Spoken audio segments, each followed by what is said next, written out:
पे मैं बना रही हूँ डिनर में बन रहे हैं प्याज के पराठे। तो ये ब्लॉग भी 2 से 3 दिन का है दोस्तों, क्योंकि मेरे पास थोड़ी सी क्लिप पड़ी हुई थी, बस वही मैंने शूट किया था, क्योंकि घर पे आते से ही वापस आए थे और बहुत सारा काम था इस वजह से। तो थोड़ी ही क्लिप शूट हो पा रही थी, बाकी पूरा फोकस घर की साफ़ सफाई में ही था दोस्तों। तो यहाँ पे बना रही हूँ मैं प्याज के पराठे डिनर में, और हर दिन एक रूम लेके सफाई की है दोस्तों, क्योंकि एक साथ सफाई करना पॉसिबल नहीं था, और दूसरी बात पानी भी एक दिन छोड़कर एक दिन ही आ रहा था इस वजह से। तो हफ्ते भर में हमारा मतलब सफाई हो पाई है दोस्तों, हफ्ते से भी ज़्यादा दिन लग गए थे।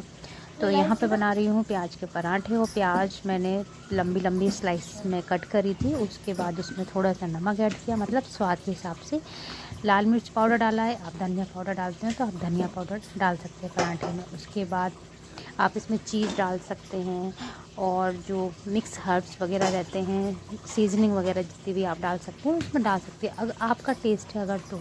मैंने नहीं डाला था, मैंने लाल मिर्च पाउडर डाला था, हल्दी पाउडर डाला था, और नमक और चाट मसाला आप डाल सकते हैं। मैंने अमचूर पाउडर डाला था क्योंकि चाट मसाला नहीं था। तो इस तरह से मिक्स करके ये बढ़िया सी फिलिंग बन के तैयार हो गई थी। और यहाँ बना रही हूँ पराठे।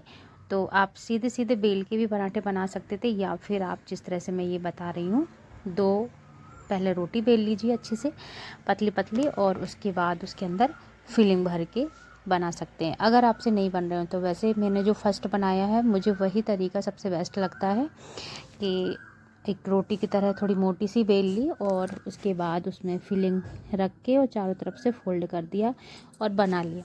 तो मुझसे बन जाता है, इसलिए मैं वैसे प्रिफ़र करती हूँ। या फिर आपसे नहीं बन रहा है तो आप इस तरह से, जिस तरह से मैं अभी बना रही हूँ, आप बना सकते हैं। यहाँ देखिए 2 रोटी, एक रोटी पहले बेल ली है, एक अभी बेल ली है मैंने। बस उसके ऊपर अच्छे से फिलिंग को फैला देना है इस तरह से। और फिलिंग आप कम ज़्यादा आपके हिसाब से जितनी भरनी हो आपको, आप भर सकते हैं। और बस दूसरी रोटी लेकर इस तरह से दबाते हुए उसको, या फिर बेलन से भी आप कर सकते हैं, और आपका जो पराठा है वो बनके तैयार हो जाएगा। तो बस वही था। तो प्याज के पराठे वाकई सबको बहुत टेस्टी लगते हैं मेरे घर में। तो जैसे कुछ और सब्ज़ी वगैरह बनाने का मन ना करे, या ना हो आपके पास सब्ज़ी, तो प्याज तो अधिकतर सबके घरों में होती है दोस्तों। तो आप इस तरह से प्याज को बढ़िया स्लाइस में कट कर, बारीक भी काट सकते हैं, लेकिन स्लाइस वाले पराठे अच्छे लगते हैं।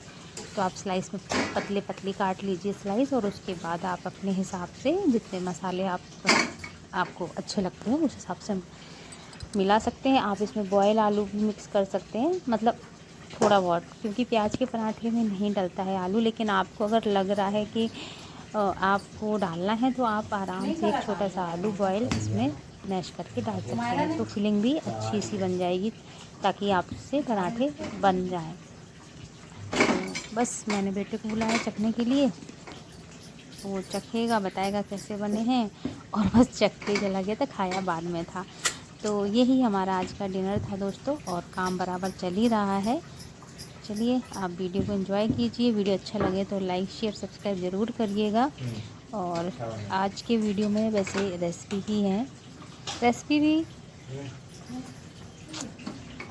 2-3 रेसिपी है तो देख लीजिएगा।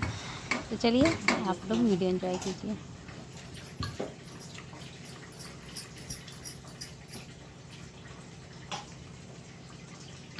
भी काम करें अपने डेली वाले रखना, जो नहीं पहनना है उसको बोरी में डाल दो, ठीक है।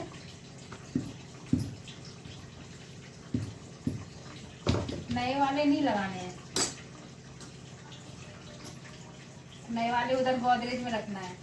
यहाँ पे बच्चों को बोल रखा है कि अपने अपने कपड़े जो एक्स्ट्रा नहीं पहनना है, मतलब कि जो पुराने हो गए हैं या कहीं से फट गए, या कुछ भी पहनने में नहीं आ रहे हैं, बस रखे ही हैं। तो मैंने उनसे बोला एक बोरी में डाल के रख दीजिए, और जो घड़े बने हुए कपड़े हैं वो लगा लो अपने अपने, और जो नए कपड़े हैं गोदरेज में लगाना है, उनको डेली वाले स्पेस में नहीं रखना। तो बस वही मैं बोल रही थी उनसे कि वो लोग कपड़े लगा रहे थे, क्योंकि काम तो सब मिलके ही मेरे घर में करवा रहे थे थोड़ा, और बच्चों के अभी स्कूल भी नहीं थी, तो इस वजह से। तो चलिए दोस्तों, ये देखिए पराठा बहुत टेस्टी बना हुआ था दोस्तों। आप इसमें फिलिंग आपके हिसाब से थोड़ा एडजस्ट कर सकते हैं, और चीज़ वगैरह का भी और आलू बॉयल आलू का भी प्रयोग कर सकते हैं, तो ये और भी टेस्ट बढ़ जाएगा इसमें। तो और दोस्तों ये है नेक्स्ट डे। तो नेक्स्ट डे हमारी किटी पार्टी मतलब बीसी थी, तो वहाँ पे ही हम लोग सब इकट्ठे हुए हैं। ये लास्ट बीसी थी। आज नई पर्चियाँ डलेंगी दोस्तों, नया स्टार्ट होगा सिलेबस।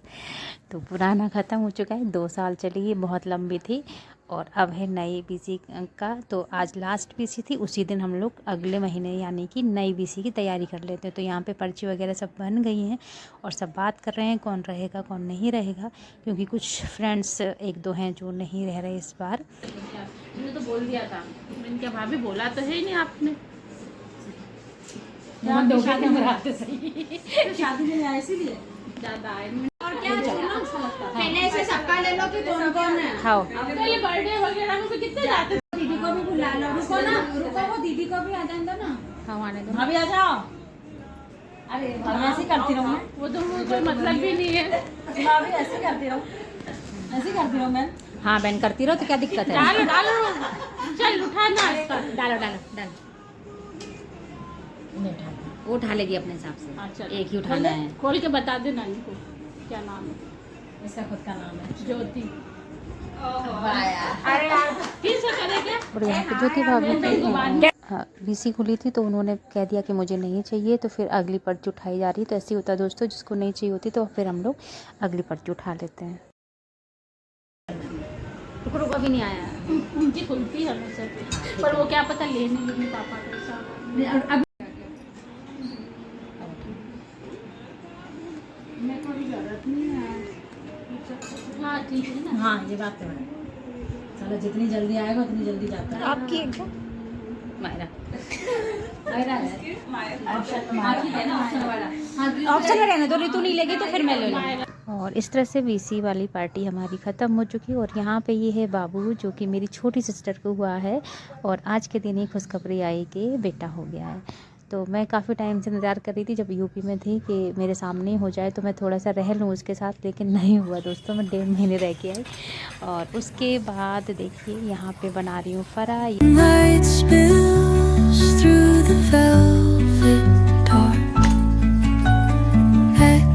बता देती हूँ दोस्तों कि कैसे बनाते हैं। आटा लगाते हैं दोस्तों, स्वाद के हिसाब से थोड़ा सा नमक डालते हैं।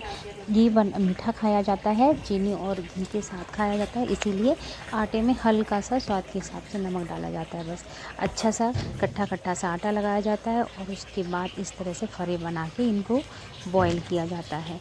और जब तक ये पक ना जाए तब तक इनको बॉईल करते हैं। 10 से 12 मिनट में दोस्तों ये बॉईल हो जाते हैं अच्छे से, खाने लायक।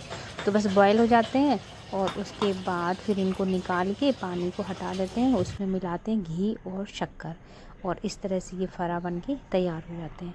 तो ये डिनर में हमारे आज फराई थे, बीसी के उधर से आए थे, तो कुछ खाने का। जब मेरे घर में थोड़ी सी सब्ज़ी बच जाती है या 2-4 रोटियाँ बच जाती हैं ना, तो फिर एंटिक चीज़ बनती है, मतलब कि फिर खाना नहीं बनता है मेरे यहाँ, फिर कुछ और बनता है कि ऐसी चीज़ बनाओ कि दूसरी की दूसरी चीज़ नई चीज़ हो जाए, और रोटी सब्ज़ी नहीं खाना है। तो थोड़ी सी रोटी सब्ज़ी अगर होती है तो किसी को खाना होता है तो वो खा लेते हैं, नहीं तो फिर जो दूसरी चीज़ बनाते हैं फिर वही खा लेते हैं। तो यहाँ पे काफ़ी क्वांटिटी में हमने फरा बनाए थे, क्योंकि सबको बहुत पसंद है, और ये जब बासी हो जाते हैं ना, तो भी मॉर्निंग में सब लोग थोड़ा थोड़ा खा लेते हैं। तो बस यहाँ पे फरा ये अच्छे से बॉयल हो जाएंगे, 10 से 12 मिनट में ये तैयार हो जाएंगे। और दोस्तों ये है नेक्स्ट डे का।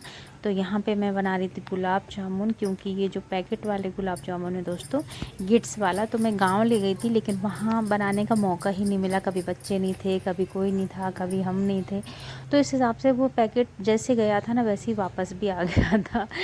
तो उसके बाद फिर मैंने सोचा चलो इसको एक्सपायर होने से पहले यूज़ कर लेते हैं और खाने में आ जाएंगे। तो बस गुलाब जामुन, वो जो पैकेट रहता है ना बैटर, उसको दूध के साथ हल्का गुनगुना दूध करती हूँ, उसके साथ फिर ये आटा लगा लेती हूँ, और सॉफ्ट सा आटा लगाया जाता है दोस्तों। उसके बाद ऑयल में या घी में अच्छे से फ्राई करिए, और बस चाशनी बना के डाल दीजिए। तो बस यही हो रहा है, गुलाब जामुन भी बन रहे हैं।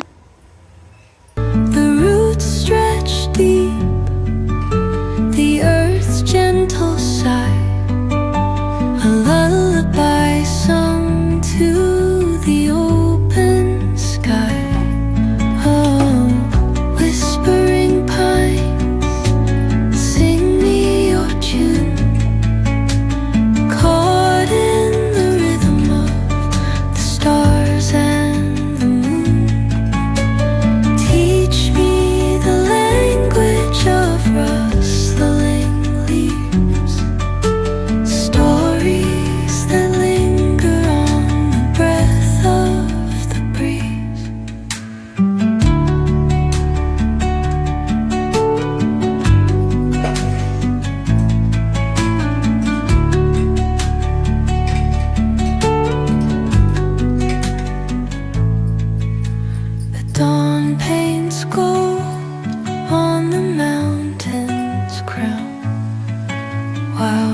Rivers whisper truth as they flow down,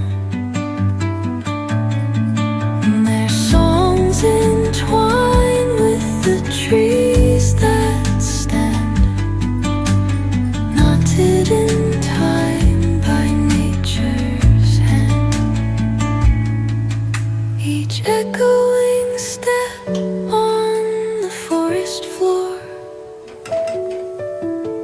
opens a world through an ancient